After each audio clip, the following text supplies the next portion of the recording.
To Each a Tempo, an Ace Attorney and Olympiad Agents fanfiction.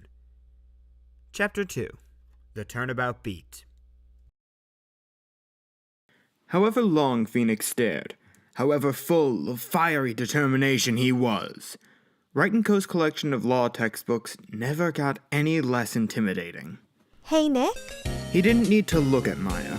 Her smile was cheeky, and her eyes danced with mischief. He knew that expression like the inside of his eyelids. Reading books is easier when you open them. Phoenix sighed and forfeited his staring contest with litigation in concurrent tribunal. Reading law books isn't as easy as it sounds, you know. Well, you've got to start somewhere. Pages rustled. Phoenix glanced to Maya, lounging across the armchair, kicking her sandaled feet in the air, absorbed again in the tabloids spread colorful over her lap.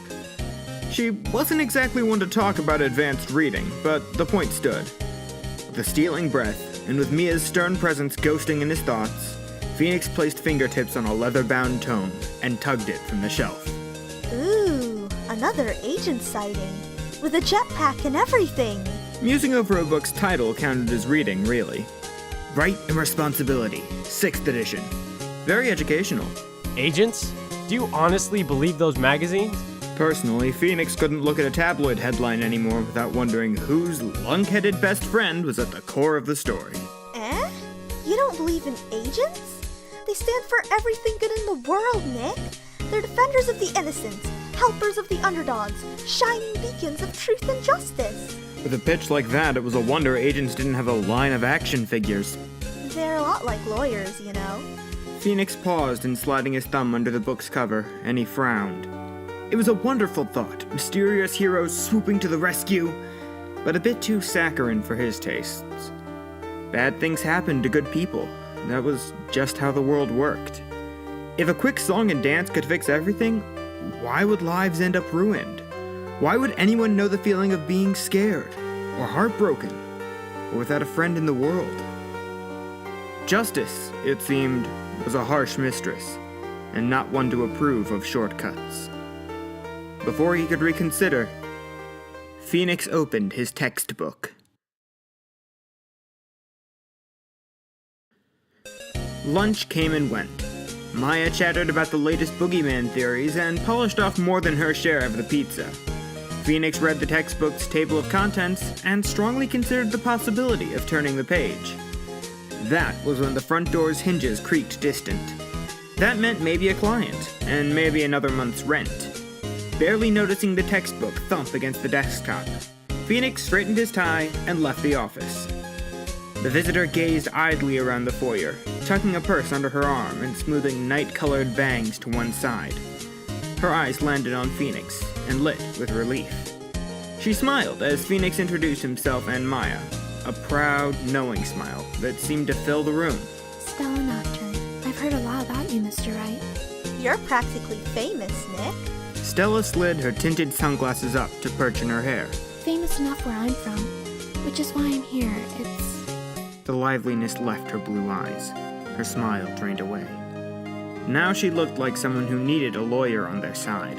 My friend needs your help, Mr. Wright. He's been arrested for murder. But he'd never do that. I know he wouldn't. Phoenix thought of the detention center, of someone trapped there, alone and frightened. It always stirred a feeling he couldn't name. Aching, fiery, and full of teeth. When is the trial? Wednesday morning. Tomorrow? We don't have much time. He'll be assigned an attorney if we don't choose one by 4 o'clock. I didn't know who else to ask. Things always seemed to be a panic-spurred race for Phoenix's clients. He looked to his watch and nodded. We have a few hours. Let's go meet your friend. Maybe we can figure something out. Clasping a fist to her breastbone, Stella smiled, small and grateful.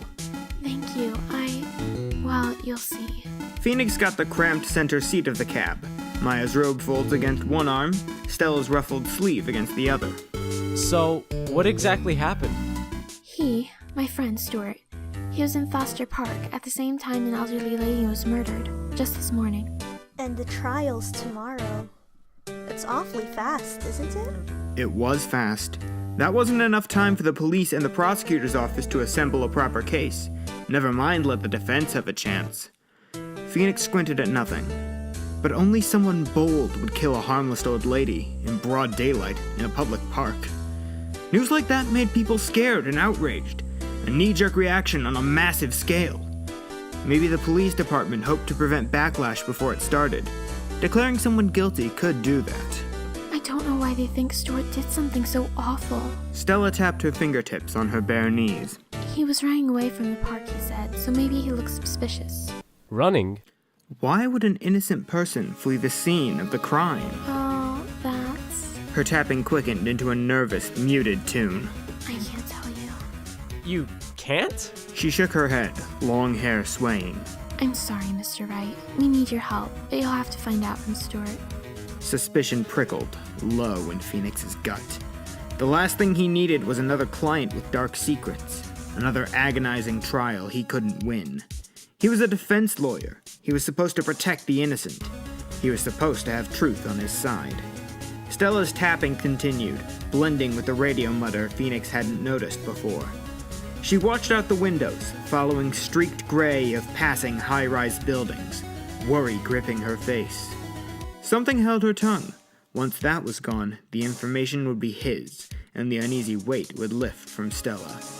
It was too early to leap to conclusions. Well, meetings at the detention center are confidential. He glanced to the back of the cab driver's head. There was an eavesdropper among them. That, he realized, would keep anyone tight-lipped. You can speak freely there. Your information is safe with us. Stella still watched the scenery, but she smiled, slow and golden. That's good to know. Thank you. Odd how familiar her idle tapping seemed, even though Phoenix couldn't really place the tune. If he didn't start paying more attention to the radio top 40, Maya would probably call him old again. He watched Stella's hands for a moment. 2 fingernails began tracing circles over her knees, and he nodded. We're here to help, Miss Nocturne. Touch broke him from the reverie. Maya's small hand on his arm and her gaze bright from under her bangs. That's the spirit, Nick. We'll take care of it. No matter what his past held, no matter how bleak the case looked, Phoenix had to believe in his clients. He nodded and watched traffic slewest past. The truth always came out, and this case would be no exception.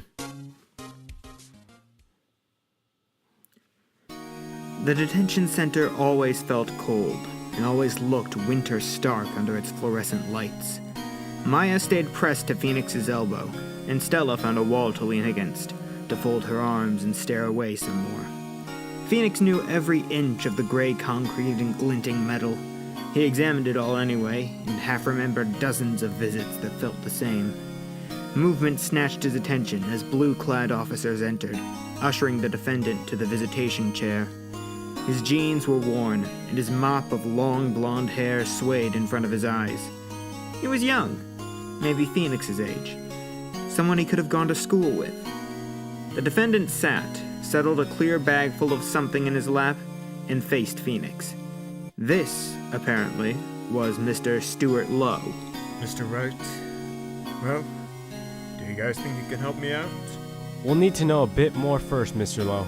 Phoenix folded his hands on the table and leaned closer to the plexiglass separating them. What happened? I haven't told the police anything, not without a lawyer. Wariness drew him tighter, straight-backed. He adjusted his grip on the bag, the plastic crackling. And they aren't telling me much either. I was at work in Foster Park at the same time some lady got killed this morning. That's all I know. Guess I was just in the wrong place at the wrong time. That was how most people got swept into murder cases, after all. Pure bad luck. Curiosity stirred in Phoenix, and Maya voiced it first. What do you have in that bag? This? Oh, Stewart set the bag in front of him with a thump. It held dress shoes, glossy black and immaculate. they took my suit for testing. I don't mind that, but the shoes, well, I really don't want them out of my sight. The police checked them already. They're letting me hang on to them. You're really serious about your shoes, aren't you? Hey, these cost an arm and a leg, alright? I just don't want anybody messing with them. Open smiling was a good sign, but Stewart still wasn't telling his story. Questions swelling, shifting color in his mind, Phoenix laid his palms flat on the table. Mr. Lowe, what is your job? What were you doing exactly when the police apprehended you? Silence fell, smothering. Stewart tightened the more, his shoulders squared, and he held Phoenix's gaze. You're gonna have to figure that one out yourself, Mr. Wright. Apology swam over his face, deepening his sand-green eyes, but he held firm. It's not just something I can come out and tell you.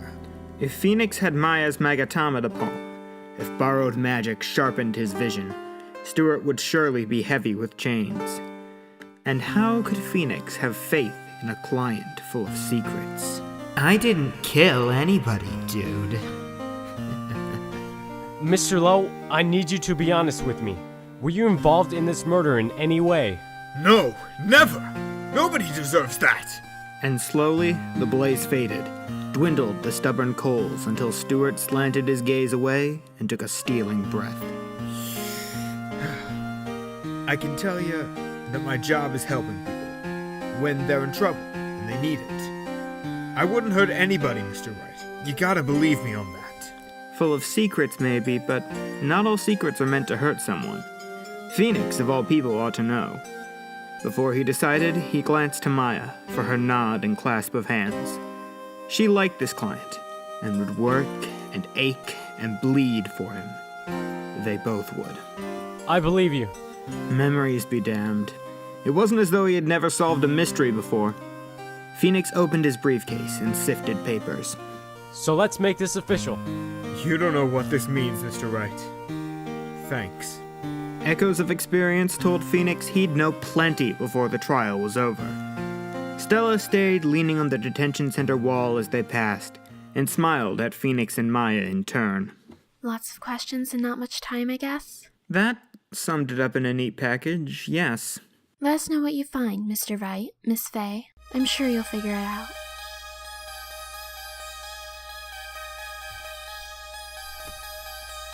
Tuicha Tempo was written by Pyrasaur.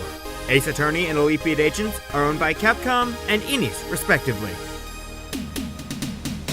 The narrator for this story is Genndy C.O.G. The voice of Phoenix Wright is Lastni.